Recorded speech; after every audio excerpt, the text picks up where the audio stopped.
नमस्कार, आप देख रहे हैं नेक्स्ट नई आवाज में हूं आपके साथ सिराज। जम्मू कश्मीर से अनुच्छेद 370 को निरस्त करने की वैधानिकता को चुनौती देने वाली याचिकाओं पर आज सुप्रीम कोर्ट अपना अहम फैसला सुनाएगा।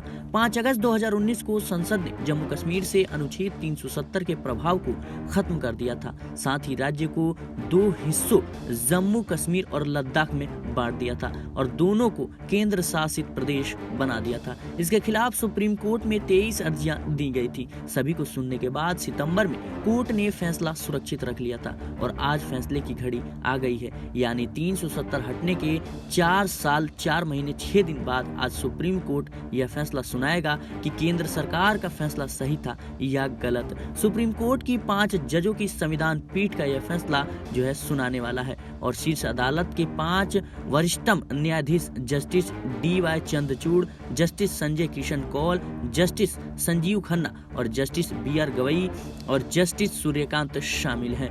बता दें कि 5 जजों की संविधान द्वारा जो पूछे गए प्रश्न हैं, क्या अनुच्छेद 370 संविधान में स्थायी प्रावधान बन गया है? यदि एक स्थायी प्रावधान बन जाता है तो क्या संसद के पास अनुच्छेद 370 में संशोधन करने की शक्ति है? क्या संसद के पास राज्य सूची के किसी आइटम पर कानून बनाने की कोई ताकत है?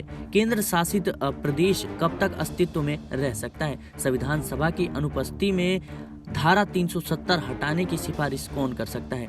इन सारे सवालों पर कोर्ट में जबरदस्त बहस हुई और इन प्रश्नों के जवाब में आखिर क्या लिखा है ये आपको हम बताते हैं। अनुच्छेद 370 स्थायी हो गया क्योंकि अनुच्छेद 370 में हाल ही में बदलाव करने के लिए संविधान सभा की सिफारिश की आवश्यकता थी, लेकिन 1957 में संविधान सभा ने काम करना बंद कर दिया। केंद्र ने संविधान सभा की भूमिका निभाई। याचिकाकर्ताओं ने तर्क दिया कि संविधान सभा की अनुपस्थिति में केंद्र ने अप्रत्यक्ष रूप से संविधान सभा की भूमिका निभाई और राष्ट्रपति के आदेश के माध्यम से शक्तियों का प्रयोग किया।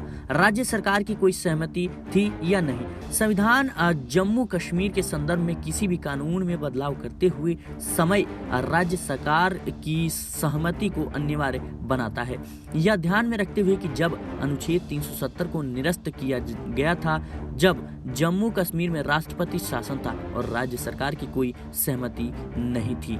राज्यपाल की इसमें भूमिका क्या रहती है, इस पर भी सवाल खड़े होते हैं। याचिकाकर्ताओं ने तर्क दिया कि राज्यपाल मंत्री परिषद की सहायता और सलाह के बिना विधानसभा को भंग नहीं कर सकते थे। याचिकाकर्ताओं ने तर्क दिया कि केंद्र ने जो किया है वह संवैधानिक रूप से स्वीकार्य नहीं है और अंतिम साधन को उचित नहीं ठहराया जा सकता। बता दें, जिस तरीके से अब इस पर बहस हो रही है, कहीं ना कहीं अब मामला और बढ़ता जा रहा है। बता दें कि अब इसमें किसी भी कानून का उल्लंघन हुआ है या नहीं। तो केंद्र ने तर्क दिया कि संविधान के तहत निर्धारित उचित प्रक्रिया को कोई उल्लंघन नहीं हुआ है और केंद्र के पास राष्ट्रपति आदेश जारी करने की शक्ति थी।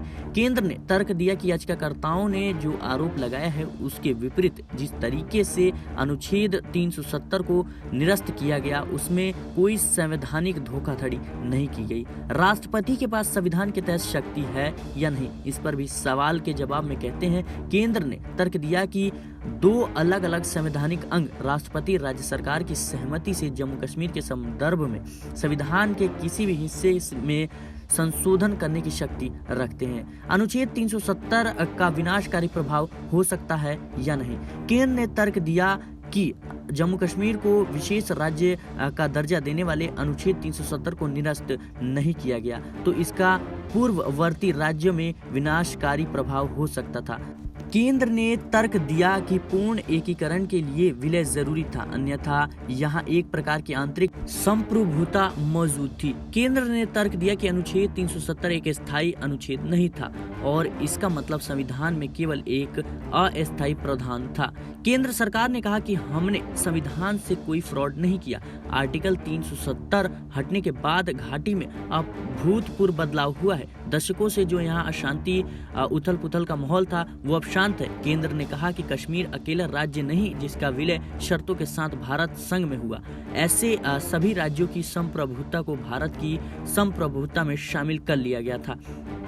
कश्मीर के मामले में भी ऐसा किया गया है। याचिकाकर्ता की तरफ से पेश हुए वकील कपिल सिब्बल, गोपाल सुब्रमण्यम, राजीव धवन, दुष्यंत दुबे और गोपाल शंकर नारायण जफर शाह और केंद्र की तरफ से वकीलों का पक्ष रखा। Attorney general R K. Venkat Raman, solicitor general Tushar Mehta, Harish Salve, Rakesh Dwivedi और वी गिरी। बता दें जिस तरीके से अब अनुच्छेद 370 को लेकर लगातार घमासान मच रहा है, कहीं ना कहीं कोर्ट का अब अगला फैसला आने वाला है। फिलहाल के लिए इस खबर में इतना ही। देश और दुनिया की तमाम खबरों के लिए बने रहें नेक्स्ट 9 आवाज के साथ।